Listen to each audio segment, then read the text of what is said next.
निम्नलिखित में से कौन सी धारण गैसों की गतिज सिद्धांत से संबंधित नहीं है? तो आंसर डी हो जाएगा, यानी अणु हमेशा एक दूसरे पर आकर्षण या प्रतिकर्षण बल लगाते हैं। आगे 27 में बोल रहा है सार्वत्रिक गुरुत्वाकर्षण नियतांक का मान होता है। तो सार्वत्रिक गुरुत्वाकर्षण नियतांक का मान होता है 6.67 गुने 10⁻11 न्यूटन मीटर पर केजी स्क्वायर। 30 में बोल रहा है 220 वोल्ट एसी का शिखर मान क्या है? तो 220 वोल्ट एसी का शिखर मान 220√2 वोल्ट होगा।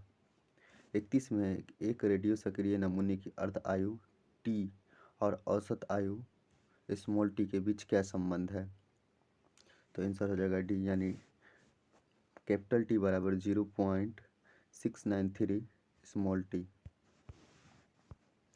32 में बोल रहा है एक निकाय की परिभ्रमण त्रिज्या इससे डैश से स्वतंत्र होती है। तो परिभ्रमण त्रिज्या निकाय के अमाप से स्वतंत्र होती है। 33 में बोल रहा है टेलीविज़न संकेतों की आवृत्ति का परास है। तो टेलीविज़न संकेतों की आवृत्ति का परास होता है 100 मेगाहर्ट्ज से 200 मेगाहर्ट्ज के बीच। 34 में बोल रहा है निम्नलिखित में से कौन जैव निम्नीकरण बहुलक बायोडिग्रेडेबल है?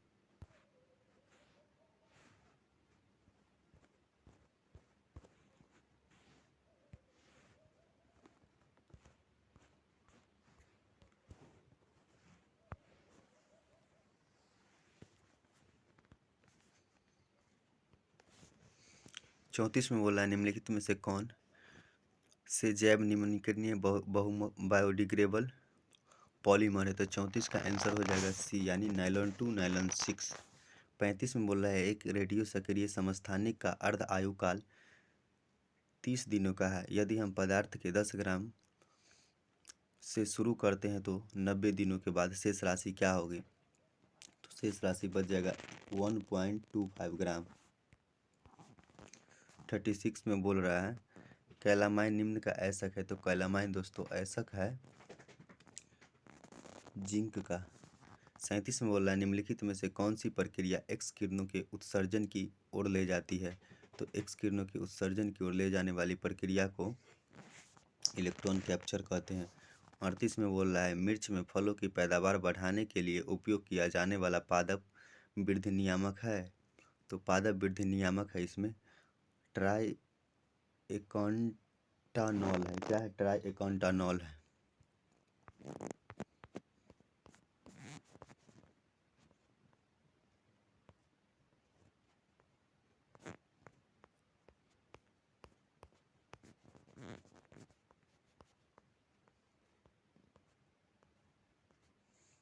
फिफ्टी 58 में बोल रहा है निम्नलिखित में से किस इंडो बैक्टीरियाड शासक ने भारत में यूथाडायमंड साम्राज्य की नींव रखी थी? तो हो जाएगा 58 में डी, यानी डेमेट्रियस फर्स्ट ने। 59 में बोल रहा है भारत और नेपाल के बीच निम्नलिखित में से किस भूभाग पर विवाद चल रहा है? तो भारत नेपाल के बीच जो भूभाग पर विवाद चल रहा है वह काला पानी है। 60 में शिक्षा की वर्धा योजना कब लाया गया था? तो शिक्षा की वर्धा योजना 1937 में लाया गया था। 61 में है संविधान सभा द्वारा राष्ट्रीय ध्वज को किस तारीख को अपनाया गया था? तो संविधान सभा द्वारा राष्ट्रीय ध्वज को 22 जुलाई 1947 में अपनाया गया था। 62 में बोला है निम्नलिखित में से कौन ओलंपिक में 2 पदक जीतने वाली पहली भारतीय महिला बनी है? तो ओलंपिक में 2 पदक जीतने वाली पहली भारतीय महिला पीवी सिंधु है, जो बैडमिंटन की खिलाड़ी है। 63 में है बुकर पुरस्कार जीतने वाली पहली भारतीय महिला का नाम निम्नलिखित में से क्या है? तो बुकर पुरस्कार जीतने वाली पहली महिला अरुंधति राय है।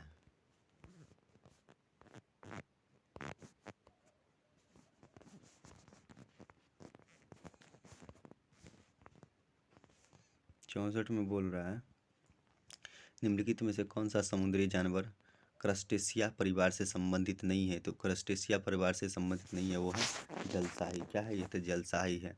65 में निम्नलिखित में से किस कृति का श्रेय खुशवंत सिंह को नहीं दिया जा सकता है? तो खुशवंत सिंह को नहीं दिया जा सकता है, वो ए है, यानी इमेजिनरी होमलैंड 1991। 65 का ए हो जाएगा। आगे है 66 में बोल रहा है निम्नलिखित में से कौन सी पहाड़ी श्रृंखला त्रिकोणीय सतपुड़ा श्रृंखला का पूर्वी वेश बनाती है?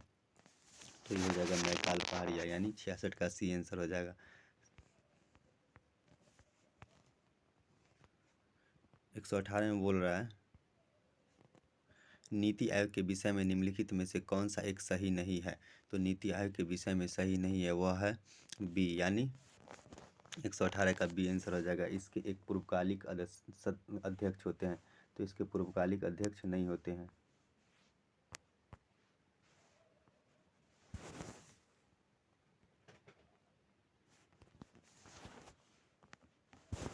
इसका अध्यक्ष वही होता है जो प्रधानमंत्री होता है, यानी रनिंग पार्टी का जो मुख्य मेंबर होता है, जो प्रधानमंत्री होता है, वही इसका अध्यक्ष होता है।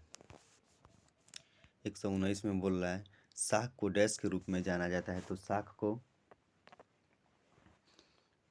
ऋण के रूप में जाना जाता है। 120 में बोल रहा है किस प्रकार की सरकार में लोग सभी राजनीतिक शक्तियों के स्रोत हैं? तो ये हो जाएगा ए, यानी लोकतांत्रिक सरकार में। 121 में बोल रहा है राज्यसभा किसी भी पैसे से संबंधित कानून को एक अस्वीकार नहीं कर सकती है, लेकिन उसे विलंबित कर सकती है। कितने दिनों के लिए वह विलंबित कर सकती है? तो ये मात्र 14 दिन के लिए कर सकती है। मतलब 121 का सी आंसर हो जाएगा। क्या होगा? सी होगा। किस नेता ने इंडियन नेशनल आर्मी का गठन किया था? तो इंडियन नेशनल आर्मी का गठन करने वाले व्यक्ति थे सुभाष चंद्र बोस, यानी 122 का ए हो जाएगा। 123 में बोल रहा है चंगेज खान किस जनजाति का शासक था? तो चंगेज खान मंगोल शासक था। 124 में सहारा रेगिस्तान किस महाद्वीप में स्थित है? तो सहारा रेगिस्तान अफ्रीका में स्थित है, यानी 124 का ए हो जाएगा। 125 में बोल रहा है महाद्वीपीय संहिता में परपट्टी को मुख्य खनिज घटक क्या है? तो 125 का सी हो जाएगा, यानी सिलिका तथा एलुमिना है। 125 में अटल पेंशन योजना का शुभारंभ कब किया गया था? तो 126 का आंसर हो जाएगा बी, यानी 2015 में किया गया था। 127 में निम्नलिखित में से किसने योग मापी मशीन का आविष्कार किया? तो योग मापी मशीन का आविष्कार किया ब्लेस पास्कल ने। 128 में बोल रहा है भारत में किस वर्ष में प्रस्तुत किए गए बजट को काला बजट कहा गया है? तो काला बजट के नाम से 1973 से 74 के बजट को कहा जाता है। 124 में बोल रहा है महाबलीपुरम के रथ मंदिर डैश का एक उदाहरण है? तो महाबलीपुरम के रथ मंदिर चट्टानों से कटे मंदिर का उदाहरण है।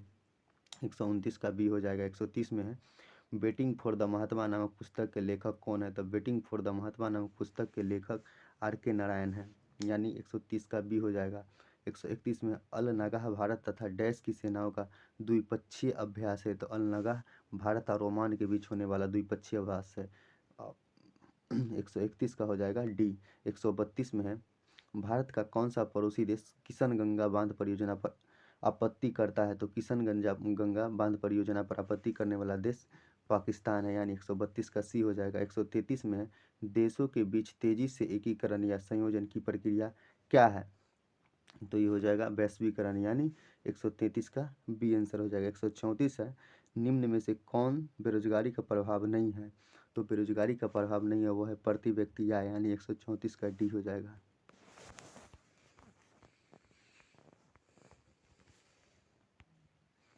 135 में बोल रहा है निम्नलिखित में से कौन राज्य का प्रमुख है? तो राज्य का जो प्रमुख होता है वो है भारत के राष्ट्रपति, यानी 135 का डी हो जाएगा। 136 में बोल रहे संविधान के अनुसार भारतीय संसद कितने हिस्सों में विभाजित किया जा सकता है? तो संविधान के अनुसार भारत को 3 हिस्सों में विभाजित किया जा सकता है। 137 में बोल रहा है धम्म संस्कृत शब्द धर्म का डैश रूप है? तो धम्म जो है वह पाली रूप है। 138 में बोल रहा है अकबर द्वारा सिसोदियों की राजधानी चित्तौड़ पर किस वर्ष कब्जा कर लिया गया था? तो ये कब्जा कर लिया गया था 1658 में।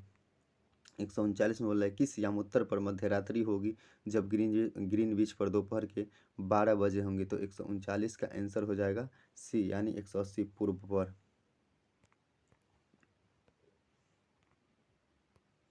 140 है भूपरपट्टी के मुख्य खनिज घटक क्या है? तो भूपरपट्टी के मुख्य खनिज घटक सिलिका तथा एल्युमिनियम है। सिलिका तथा एल्युमिनियम है। 141 में है सर्व शिक्षा अभियान के लिए सरकार द्वारा शुरू की गई एक समर्पित वेब पोर्टल कौन सा है? तो 141 का सी हो जाएगा यानी शगुन है। 142 में बोल रहा है कौन से खेलों को एशियाड भी कहा जाता है? तो एशियाड के नाम से जाना जाने वाला खेल का नाम एशिया खेल है। एशिया खेल है। 142 के बाद 143 में बोल रहा है जहांगीर की आत्मकथा तुजुक ए जहांगीरी किस भाषा में लिखी गई है? तो तुजुक ए जहांगीरी पाली भाषा में लिखी गई है यानी 143 का बी हो जाएगा। 144 में किस संस्थान ने प्रधानमंत्री का योग पुरस्कार जीता है? तो प्रधानमंत्री का योग पुरस्कार जीतने वाला संस्थान का नाम है राममणि अयंगर मेमोरियल योग संस्थान पुणे यानी 144 का ए हो जाएगा। 145 में आईने अकबरी नामक पुस्तक के लेखक कौन है? तो अबुल फजल हो जाएगा। 145 का बी हो जाएगा। 146 में बोल रहा है निम्न में से किसे म्यूनिख समझौता में शामिल नहीं किया गया था? तो म्यूनिख समझौता में शामिल नहीं किया गया था वो है रूस यानी 146 का डी हो जाएगा। 147 में है मधेसी जनजाति 147 में है मधेसी जनजाति भारत तथा उसके पड़ोसी देश डैश से संबंधित है? तो ये संबंधित है भारत और नेपाल से। 148 में फिल्म काय पोचे किस पुस्तक पर आधारित है? तो काय पोचे फिल्म जो आधारित है वो 3 मिस्टेक्स ऑफ माई लाइफ पर आधारित है यानी 148 का बी हो जाएगा।